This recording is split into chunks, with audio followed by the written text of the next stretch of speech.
Guys નમસ્કાર. સાપરકોના Vaghji Ravji Damor ગલાપસી Ravji Don એમ કેતા ને બતાડો ઉભા રહેજો.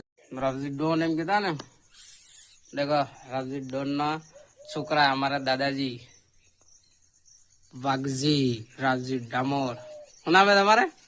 વાઘજી રાવજી ડામોર. જો ડોન એમ કે ડોન એ અમારા દાદા ના બાપા હતા, અમારા મોટા દાદા એ ડામોરે પાયા. જય જોહાર. વાઘજી રાવજી ડામોર ગલાપસી ની પીઢી. ગલાબી બહુ મોટા દાદી. અમારા મોટા દાદી નામ હતું ઇટલી ઝુમલી, અમારા દાદી નામ હતું કુરી ગડી. જોહાર. બાકી બઢિયા? જો જોહાર એમ કહી દો. વાહ વાહ દેજો. જય જોહાર.